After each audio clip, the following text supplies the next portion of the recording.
عرض کر رہا ہوں شہادت پیغمبر، ہاں شہادت پیغمبر، پیغمبر شہید ہوئے، پیغمبر کو شہید کرنے کے لیے پہم کوششیں کی گئیں۔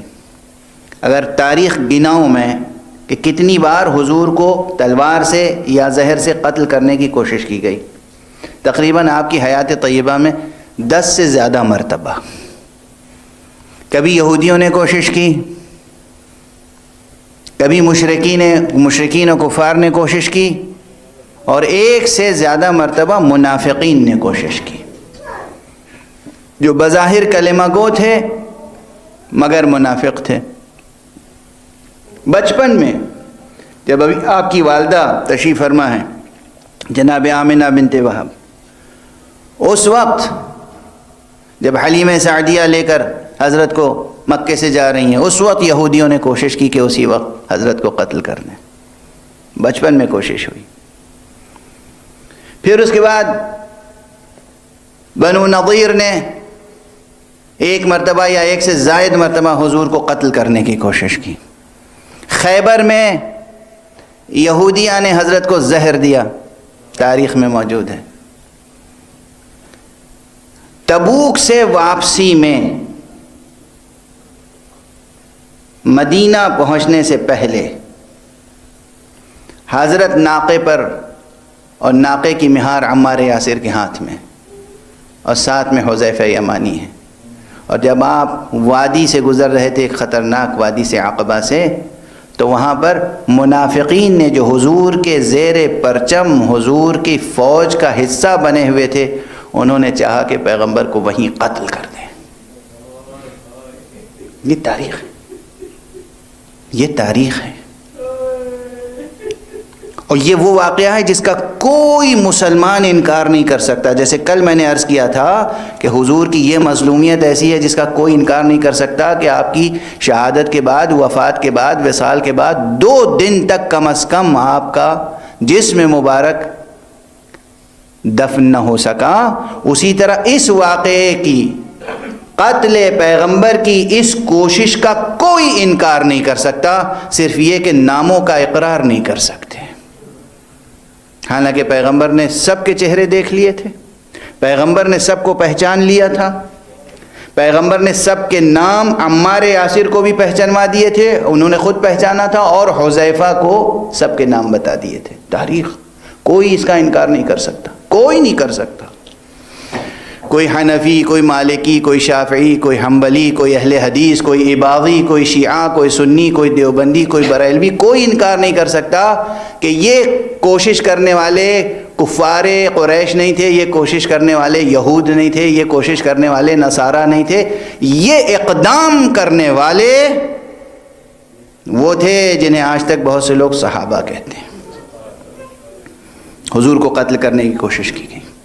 سبب کیا سبب ہو سکتا ہے؟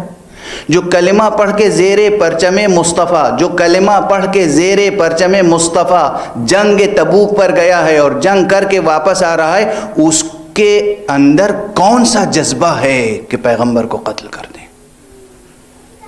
جواب بس ایک ہے، وہی کس لیے 2 دن تک دفن نہ ہو سکے؟ مسئلہ خلافت۔ کس لیے قتل کرنا چاہ رہے تھے؟ مسئلہ خلافت۔ اور کون سا جذبہ ہو سکتا ہے؟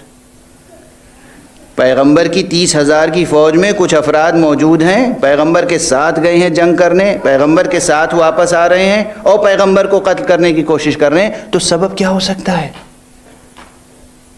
راز کیا ہے؟ نعوذ باللہ خاکم بدہن کوئی دنیاوی مسئلہ تھا؟ حضور نے کسی کا مال غصب کیا تھا؟ نعوذ باللہ، 1000 بار نعوذ باللہ، یہ جملہ کہتے ہوئے بھی جی چاہتا ہے اس زبان کو کاٹ دوں۔ حضور کے ذمے کسی کا کوئی حق تھا ایسا کہ حضور سے بغیر قتل کے انتقام ممکن نہ تھا؟ وہ جو کلمہ پڑھ چکا ہے، اور یہ حضور کی اس وفات سے صرف چند مہینے، 3 یا 4 مہینے پہلے کا واقعہ ہے بس، یا بعض روایتوں میں اس سے بھی کم تر، اور بعض روایتوں میں یہ 2 مرتبہ کوششیں ہوئیں۔ ایک مرتبہ جب تبوک سے واپس آ رہے تھے، اور ایک مرتبہ جب آخری حج ادا کر کے مکے سے واپس آ رہے تھے، بعد واقعہ غدیر۔ جو لوگ لشکر میں رہ کر، پیغمبر کے لشکر میں رہ کر پیغمبر ہی کے قتل کے در پہ ہوں، کیا وہ ایسے افراد نہیں پیدا کر سکتے کہ پیغمبر کے گھر میں رہ کر پیغمبر کے قتل کے در پہ ہوں؟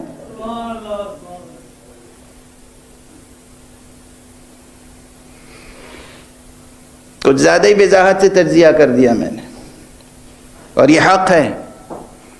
وہ لوگ جو پیغمبر کے لشکر میں رہ کر پیغمبر کے قتل کے در پہ تھے، انہوں نے کوشش کی کہ پیغمبر کے گھر میں رہ کر کسی کو آمادہ کیا جائے جو پیغمبر کو زہر دے دے۔ جس طرح امام حسن کی شہادت مکمل ہوئی، اسی طرح حضور کی شہادت مکمل ہوئی۔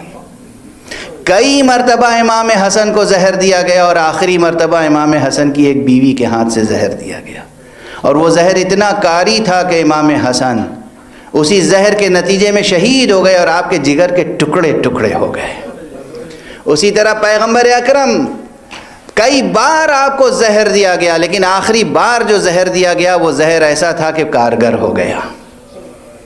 اور بس آخری لمحات، چند فقرے عرض کروں، گفتگو 2 منٹ سے زیادہ آپ جاری نہیں رکھ سکوں گا میں، کہ پیغمبر کے آخری لمحات میں یہ روایت ہے کہ ایک مرتبہ اس آخری لمحات میں بھی جب حجرہ صحابہ سے بھرا ہوا تھا، صحابہ، عام لفظ صحابہ، تو پیغمبر نے کہا لاؤ میں قلم اور دوات لاؤ، میں وہ بات لکھ دوں کہ میرے بعد تم اختلاف نہ کرو۔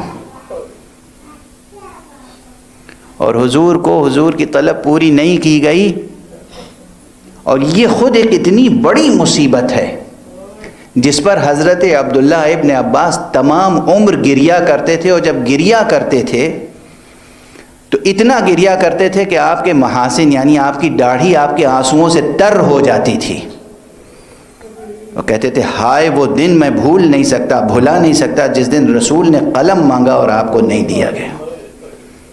قلم مانگا اور نہیں دیا گیا، یہ اتنا بڑا مسئلہ ابن عباس کے لیے کیوں تھا؟ اس لیے کہ اولاً رسول طلب کر رہے ہیں ایک معمولی سی چیز، اور پھر جو رد کیا گیا، جواب دیا گیا، وہ اتنا اہانت والا جواب تھا جس میں پیغمبر کی اہانت تھی، پیغمبر کے لیے اذیت ناک بات تھی۔ انہو لا یحجر، نعوذ باللہ، ان پر درد کا غلبہ ہو گیا ہے، یہ بہکی بہکی باتیں کر رہے ہیں، اور جب کسی نے اصرار کیا تو اور اس سے بڑھ کر گستاخی کی گئی ہے، سب کتابوں میں موجود ہے۔ خدا کی قسم پیغمبر کی اہانت ہو تو ہماری آپ کی آنکھوں میں آنسو نہیں آئیں گے؟ کیا یہ واقعات ایسے ہیں کہ ان پہ پردہ ڈال دیا جائے؟ اور پھر بہرحال جس کا بھی دیا ہوا زہر تھا وہ زہر کام کرتا رہا۔ پیغمبر کی نگاہوں کے سامنے لوگ تمرد پر اور بغاوت پر آمادہ نظر آ رہے تھے۔ پیغمبر نے ایک مرتبہ ان لوگوں سے یہ بھی کہا، آخری وقت میں بھی یہ حدیث ارشاد فرمائی ہے، جب کہا کہ لاؤ میں ایک ایسی دستاویز لکھ دوں کہ میرے بعد تم گمراہ نہ ہو، پھر فرمایا کہ انی تارک فیکم خلیفتین، میں تمہارے درمیان اپنے 2 خلیفہ چھوڑ کر جا رہا ہوں، ایک اللہ کی کتاب قرآن اور ایک میرے عترت و اہل بیت۔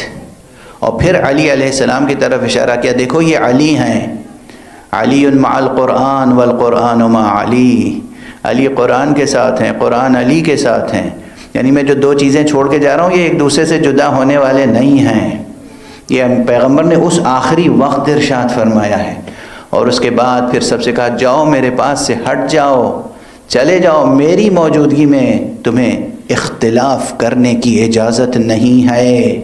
یہ سب کلمات مقام مصائب میں عرض کر رہا ہوں چونکہ اب وقت نہیں ہے، ورنہ یہ بعین ہی یہ کلمات قرآن مجید میں موجود ہیں، بعین ہی یہ کلمات، یہ مفاہیم، یہ مضامین قرآن مجید میں موجود ہیں۔